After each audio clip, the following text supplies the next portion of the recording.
Tonight on Prime Business, government to engage all exploration and production companies on improving gas flaring policy. We'll tell you why that is important. Provide the necessary training in IT infrastructure to enable internal auditors add value in the digitalized environment. Well, Vice President Dr. Mahmoud Bawumia calls on heads of private and state institutions to scale up investment in ICT training for internal auditors to support the digital economy agenda. And we have more from the opening of this year's Internal Audit Governance Conference. Plus, canoe and fishing gear owners raise concern about erratic supply and management of premix fuel distribution. We'll have more as they call for intervention to save the fishing industry. All these stories and more coming up shortly, but we'll begin with commodities.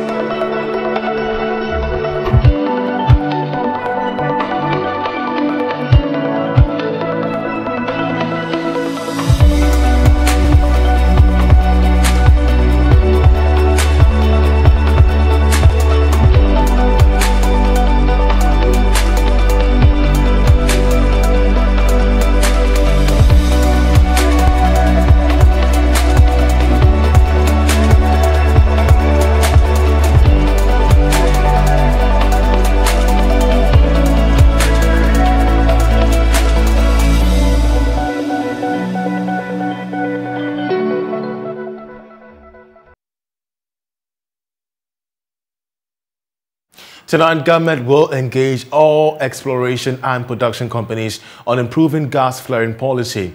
Now, the no gas flaring policy was adopted by the country to protect the government, but has been criticized by some industry watchers due to its impact on crude oil production. Speaking to Joy Business, the Deputy Minister for Energy, Dr. Mohammed Amin Adam, said government will be engaging the firms on a possible common ground, although it has no intention to back down on this policy.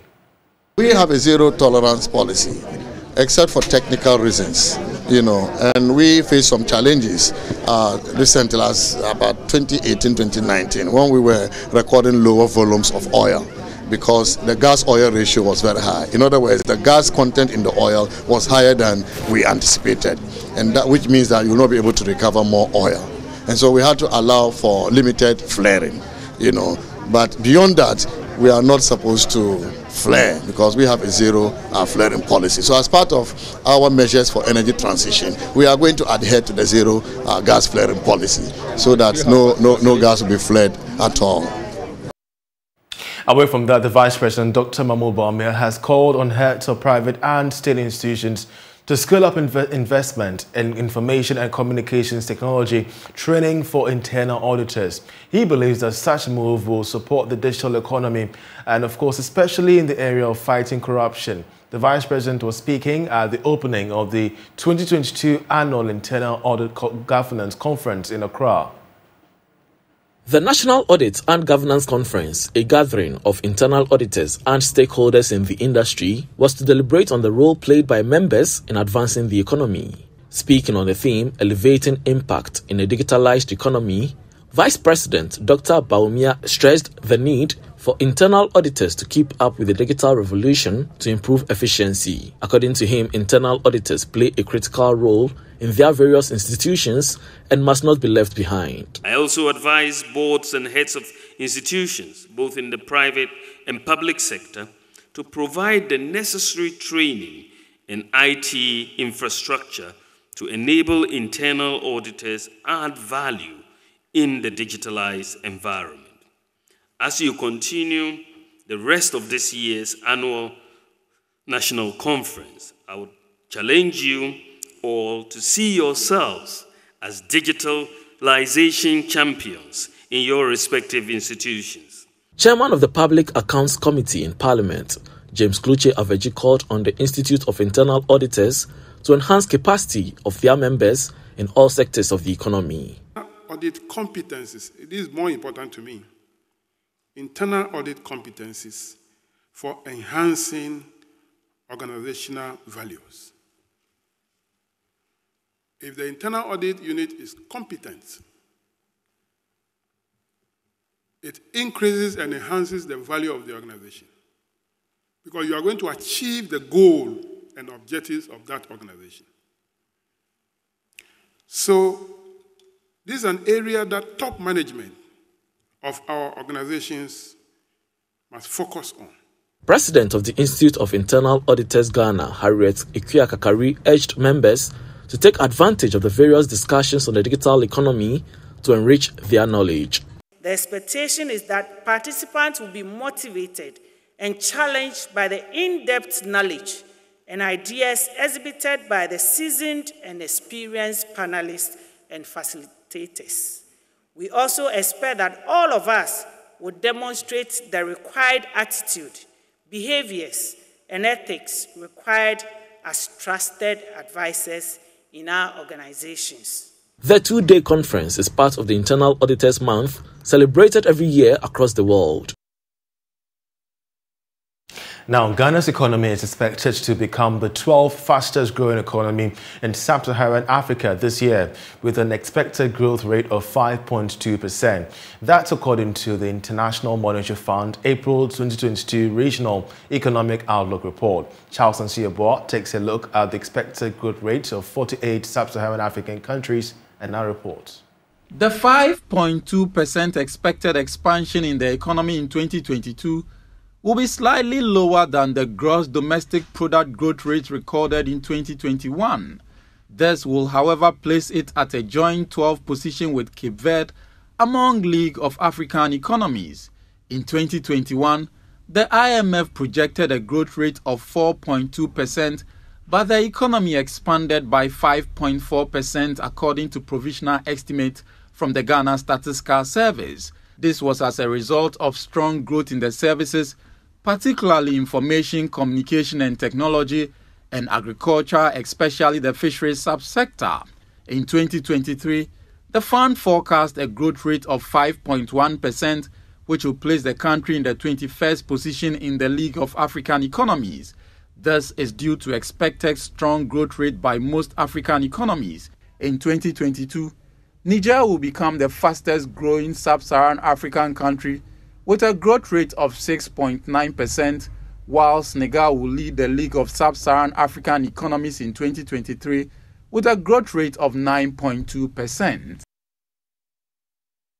Now, government costs of borrowing and servicing of existing loans are expected to increase significantly in the coming days. Now, this is after the U.S. Federal Reserve increased its interest rates by 0.5%, the highest in 22 years. George Raffi has more. The action by the U.S. Federal Reserve will mean that investors that were actively buying Ghana bonds will now gradually switch to purchase U.S. government papers. This is due to what some may describe as a more secured place to put their funds. Others that will still want to buy Ghana bonds may be pushing for higher interest rates. However, some may see that this is happening at an interesting time. We should not forget that investors that were actively lending to government are now pushing for higher interest rates due to the rising debt stock of the country and concerns about how the economy is being managed. But even if government decides to freeze fresh borrowings in the coming months, investors holding our bonds may push for higher interest rates. Government is planning to pay 37.4 billion Ghana cedis as interest payments by the end of this year. But based on these developments, that is expected to go up further. This may force government to cut spending in other critical areas, including the construction of that road in front of your house, to look at how it can pay and settle these debts. Now, the Canoe and Fishing Gear Owners Association of Ghana has raised concern about the erratic supply and management of premix fuel distribution across the London beaches in the country. According to the association, the situation appears to have reached its peak. At a news conference at Sege in the Greater Accra region, a National Executive Committee member, Daniel Ameduame Soti, called on the president to intervene. We have more in this report. The decline in catch for artisanal fishes over the years has increased hardship in fishing communities. The current economic situation in the country has further increased the hardship. The Canoe and Fishing Gear Owners Association of Ghana says the situation has been made worse by the irregular supply of premixed fuel to the various landing beaches and the mismanagement of the distribution by the landing beach committees. At the news conference at Sege in the Greater Accra region, a National Executive Committee member of the Canoe and Fishing Gear Owners Association of Ghana, Daniel Amedua Mesoti, called for some rigid intervention to save the fishing industry. Premixed fuel diversion and the mismanagement of the distribution of premixed fuel appear to have reached a crescendo, with the recent case in Keita in the Volta region as good evidence.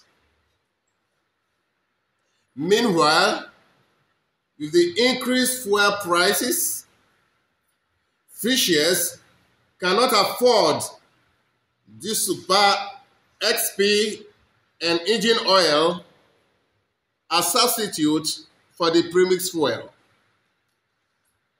which has been the case in the past. Daniel Soti says the situation is threatening this year's close season as many fishermen are at their wit ends and want urgent steps to be taken to halt it. It is most unfortunate that fishers who are expected to observe a month close season in July cannot go for fishing now in preparation for the close season because we cannot get the premixed fuel. At the landing beaches, the high level of politicization of the sale remains the driving force behind the mismanagement and the impunity with which many LBCs mismanage the distribution of the premixed fuel. Premixed fuel supply and its related issues seriously threaten successful implementation of the 2022 closed fishing season. The Canoe and Fishing Gear Owners Association of Ghana is calling on the President of the Republic to intervene in the affairs of the fishers. Richard Kwejinyakon reporting. We'll still stay with the fisheries sector because the Ministries of Fisheries and Agriculture says that it will intensify surveillance during the close season to stop foreign trawlers engaging in illegal fishing. Investigations by the ministry shows that a chunk of these trawlers, in the pretext of refueling at the Tema Fishing Harbour, divert course to engage in deep-sea fishing activity. Enoch Boedo is the Deputy Director of Research at the ministry.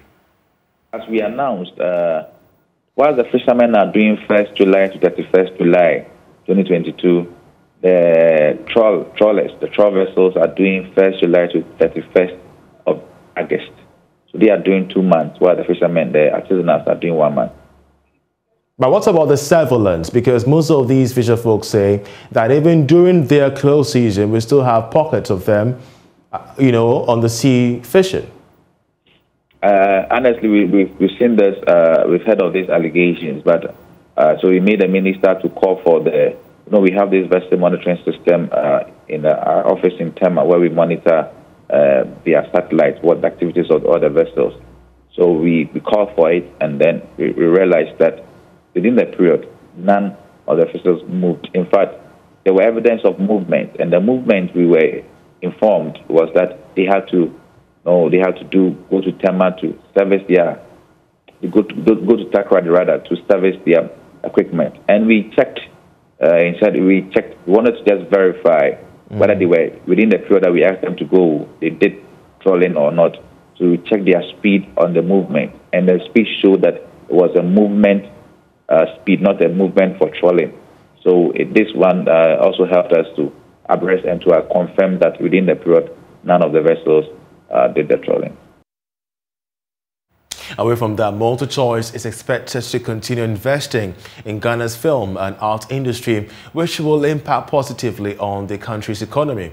The company last year launched Aquaba Magic Channel to showcase authentic Ghanaian content and has so far created over 5,000 direct and indirect jobs. Executive Head with West Africa in charge of content, Dr. Busola Tejumola, made this known at the first anniversary of Aquaba Magic and the launch of Aquaba Magic Ebusua Channel in Accra. Correspondent Kwame Yanka has more in the following report. A year ago, MultiChoice Group launched Aquaba Magic on DSTV and GoTV and later Showmax to revive Ghana's arts and film industry. Having invested over $1 million within the period, content from Ghana has lived up to the billing, making a strong case for a second dedicated channel. Executive Head West Africa in charge of content, Dr. Busola Tejumola says, despite all the challenges, Aquaba Magic has commissioned 10 series. We have 13 feature films currently in production and on air. When we launched this channel in 2021, in March 2021, we set very high targets for the channel, and I must say that Ghana didn't disappoint. In the 1 year, in fact, in the first month that the channel was on air, Aquaba Magic was the 8th most watched channel on DSTV in Ghana, and continues to be one of the top most 20 channels watched in Ghana. I think that's a real feat for a channel, a 1-year channel. As we mentioned earlier, our commission content continues to break barriers and excite our customers. Chair of MultiChoice Ghana, Richard Darko, shares how Nollywood contributed $600 million in 2019 to the GDP of Nigeria. The Africa Magic channels accelerated the Nigerian film industry into a major contributor to the GDP of that country. Nollywood produces more than 50 movies a week, and contributed in 2019 $600 million to the GDP of Nigeria. Guys, that's got to tell us something. We've got to be able to make the same sorts of contributions to Ghana. In addition, Nollywood is one of the priority sectors identified in the economic recovery and growth plan of Nigeria, with a planned $1 billion in export revenue. I believe the Ghana film industry can also become a major contributor to our GDP and economic growth. Managing Director of MultiChoice Ghana, Alex Ochi, says these channels will continue to churn out quality entertainment. Since the channel started airing on DSTV and later on GoTV, Aquaba Magic has commissioned several productions, including Dede, To Have and to Hold, Inspector Bediakon, Accra Medic, Date My Family, among several others. We've invested over $1 million in just 1 year. I think you can clap.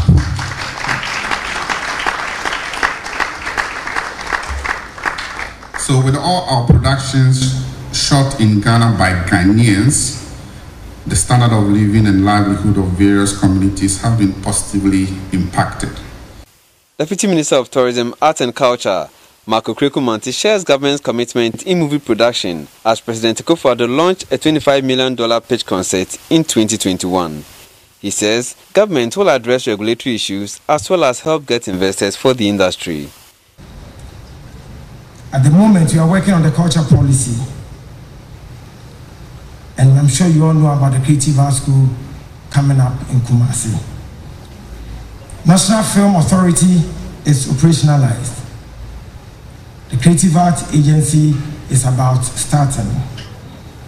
The Creative Arts Agency will give birth to the Creative Arts Fund that will support practitioners like you. A few weeks ago, President Akufo-Addo went to London and launched Destination Ghana.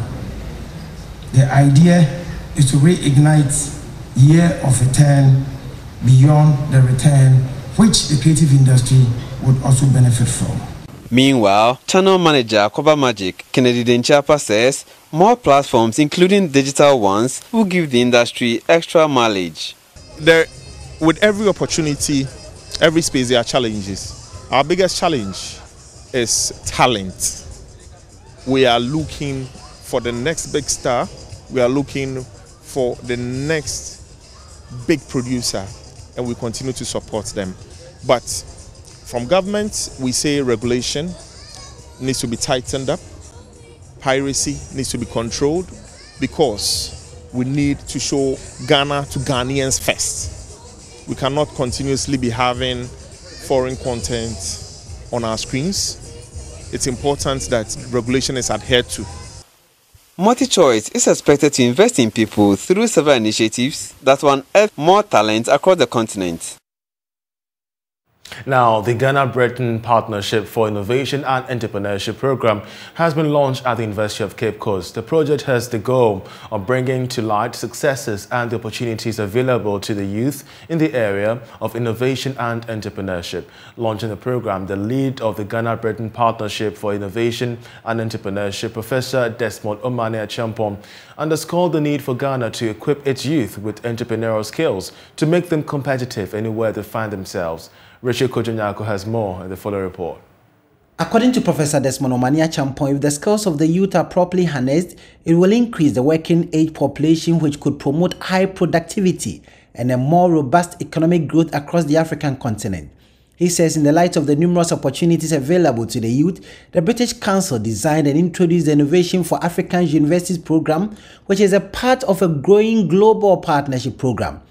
The IAU program aims to foster culture of innovation and entrepreneurship within universities and facilitate the development of knowledge and skills required to build industry, companies, products and services. Additionally, the program is designed to promote the development of Africa-UK Universities Partnership that builds institutional capacity for high education engagement and entrepreneur and innovation ecosystem in the selected African countries. This year, British Council rolled out another program, christened Community Building Project. And the aim of this new project, which is an offshoot of the IAU program, is to foster closer collaboration among IAU project partners in a particular country for a better community impact. This informed the design and start of the project, Ghana-Britain Partnership for Innovation and Entrepreneurship, dubbed GBPI. Pro-Vice-Chancellor of the University of Cape Coast highlighted how the university was putting in place structures and programs to make the university an entrepreneurial one. She indicated that the university had begun reworking its curriculum to enable students that are trained there acquire entrepreneurial skills before they graduate from the university. Professor Rosemond Bohini believes making the student acquire 21st century skills is the university's current direction, and all structures are being put in place for its success. Currently, what we are doing is we are revising our curriculum. We have a team that is looking at curriculum development, and what we are trying to do is we want to incorporate the 21st century skills into our curriculum. And you talk about entrepreneurship, you talk about ICT skills, you talk about innovation, you talk about creativity. These are the 21st century skills. And what we are doing now, we've started training or doing stakeholder analysis with the departments and faculties. And we are hoping that in the next 1 year, 2 years, if we are revising our programs, we'll make sure that all our programs incorporate the 21st century skills. And when they are able to, our students are able to develop these skills, they will be able to operate anywhere they find themselves, whether in Ghana, whether in Africa, or in any part of the world. Because when you are looking at ICT skills, you are looking at collaboration, you are looking at critical thinking, you are looking at entrepreneurship, you are looking at collaborative skills. They are all aimed at developing an all-round student. She indicated apart from the business incubator the university has, the university recently launched the Design Thinking and Innovation Hub that's aimed at helping students to grow and nurture their business ideas so they can turn them into startups. The program comprises 24 partnerships of UK universities and sub-Saharan African universities, as well as entrepreneurial ecosystem organization and runs in Kenya, Nigeria and Ghana. Reporting for Joy News, Richard Kojonyako, Cape Coast.